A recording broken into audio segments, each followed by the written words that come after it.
datang ke sini adalah untuk memberikan penyuluhan mengenai keputihan. Nah, sebelumnya kakak akan memberikan beberapa pertanyaan mengenai pengetahuan adik mengenai keputihan ini. Silahkan dijawab ya, setahu adiknya aja.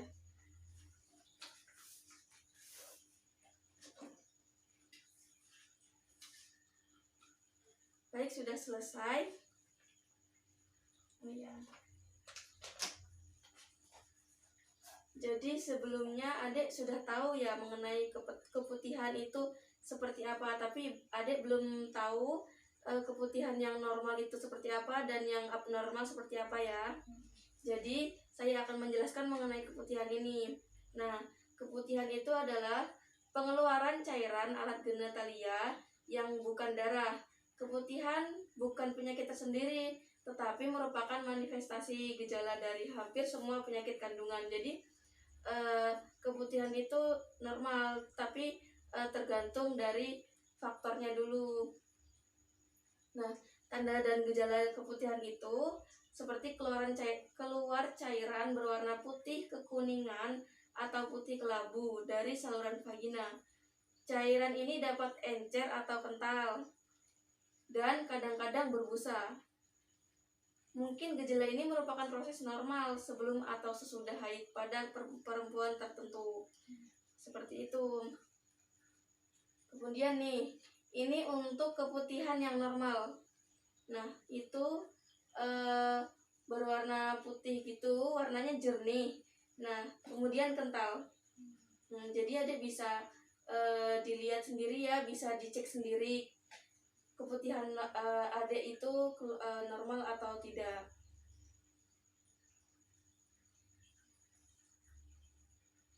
Nah, pas keluar keputihan itu tidak disertai rasa nyeri ya, dan tidak ada timbul gatal ataupun perih di sekitar genitalianya.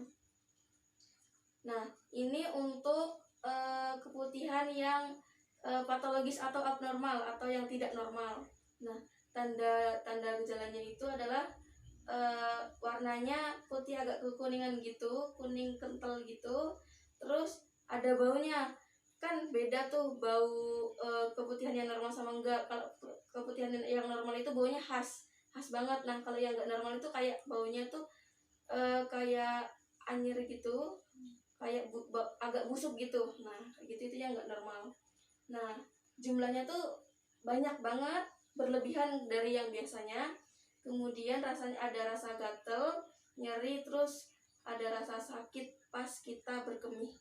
Seperti itu, ada rasa gatel di area vagina ya. Nah, apa sih faktor-faktor yang menyebabkan keputihan yang tidak normal ini? Nah, faktor-faktornya yaitu disebabkan yang pertama itu oleh kuman. Nah, jadi kuman itu ada kalau kita pas kita habis kencing itu kita bersihnya nggak bersih, nggak sesuai, seperti itu. Kemudian itu bisa menyebabkan tumor atau kanker ya. Nah, ini gejala keputihan tadi sudah dijelaskan ya. Lalu penyebab keputihan itu apa sih? Nah, kalau keputihan yang normal itu disebabkan oleh parasit Trimonas vaginalis menghasilkan banyak cairan berupa cairan encer berwarna kuning kelabu. Keputihan yang disertai bau busuk dapat disebabkan oleh kanker. Nah, jadi ketika ada kanker itu menyebabkan keputihan yang berbau. Seperti itu. Nah, kelelahan yang berlebih. Nah, itu bisa menyebabkan keputihan juga. Terus penggunaan celana dalam yang tidak menyerap keringat. Jadi pilih celana dalam yang bahannya menyerap keringat ya. Lalu penggunaan celana panjang atau celana dalam yang ketat itu bisa menyebabkan keputihan juga. Kemudian penggunaan deodoran vagina atau cairan pembersih vagina yang tidak sesuai dengan resep dokter, yang kita beli di toko-toko terus kita nggak perhatiin dulu tuh pH-nya, kita nggak tanya-tanya dulu ke dokternya, seperti itu. Kemudian yang paling penting itu adalah asupan gizi ya. Nah ini nih yang terakhir, gimana sih cara menangani dan mencegah keputihan itu? Nah kalau lendir yang normal yang sudah saya jelaskan tadi itu nggak perlu diobati, namun dengan cara menjaga kebersihan area vagina kita. Nah, kemudian penggunaan antiseptik atau cairan pembersih vagina yang sesuai dengan petunjuk dokter.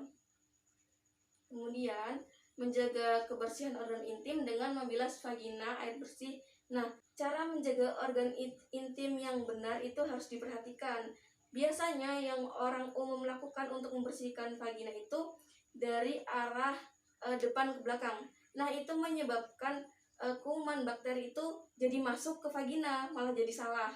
Nah, cara membersihkan yang benar itu ketika setelah buang air kecil itu adalah dari depan ke belakang. Seperti itu ya. Kemudian menghindari tadi celana dalam ketat dan penggunaan celana panjang yang ketat ya. Kemudian saat menstruasi mengganti pembalut setiap 3-4 jam. Sebenarnya nggak nunggu sampai 3 atau 4 jam untuk mengganti, tapi ketika kita ngerasa udah penuh, nah udah bisa tuh kita langsung ganti. Kemudian penggunaan cairan vagina yang sesuai dengan rekomendasi dokter.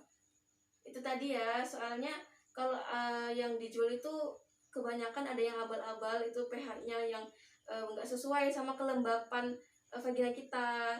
Soalnya vagina kita kan area yang lembab banget tuh, nah jadi harus diperhatikan cairan antiseptik yang kita pakai. Kemudian pola hidup yang sehat, seperti olahraga rutin, kemudian istirahat yang cukup, kemudian hindari merokok tentunya dan alkohol, serta hindari stres yang berkepanjangan. Nah itu menyebabkan pengeluaran dari keputihan itu tadi ya. Nah untuk makanan itu makanan seperti biasa yang sehat seperti itu. Kemudian kita sudah selesai ya. Nah terakhir mari kita simpulkan bersama-sama ya mengenai keputihan ini. Jadi keputihan ini adalah cairan yang keluar dari vagina yang bukan merupakan darah dan berwarna jernih seperti itu. Nah untuk keputihan itu ada dua, yaitu keputihan yang normal dan tidak normal. Nah keputihan yang normal itu berwarna jernih, kemudian tidak menghasilkan bau yang busuk, baunya bau khas ya, bau khas keputihan. Nah kemudian tidak menyebabkan gatal atau nyeri. Nah untuk keputihan yang tidak normal itu keputihan yang warnanya putih agak kekuning-kuningan atau kehijau-hijauan. Nah itu untuk baunya beda, baunya agak busuk, kemudian menyebabkan gatal atau nyeri di area vagina. Nah kemudian untuk cara itu menangani dan mencegah keputihan apa aja? Coba. Kalau untuk cara menangani dan mencegahnya itu yang pertama menggunakan antiseptik yang sesuai dengan anjuran dokter.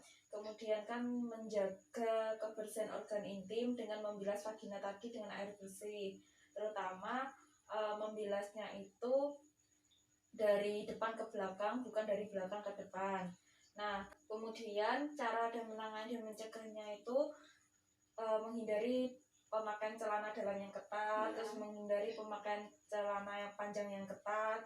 Kemudian saat ketika kita menstruasi itu mengganti pembalut setiap 3-4 jam sekali. Nah, tetapi kalau dirasa pembalutnya itu udah penuh, kita nggak perlu nunggu sampai 3-4 jam, itu kita harus ganti pembalutnya. Nah, terus kemudian selanjutnya yaitu tadi menggunakan cairan vagina yang sesuai dengan rekomendasi dokter. Terutama kita untuk menangani dan mencegahnya menjaga pola hidup yang sehat seperti olahraga yang rutin, istirahat yang cukup, tidak sering bergadang, terus menghindari merokok, terus minum alkohol serta stres yang berkepanjangan. Terus kemudian menjaga pola makan yang sehat juga. Gitu. Baik. Ada perubahan yang signifikan ya mengenai pengetahuan Adek dari sebelum penyuluhan dan setelah penyuluhan, dan saya anggap adik sudah mengerti ya.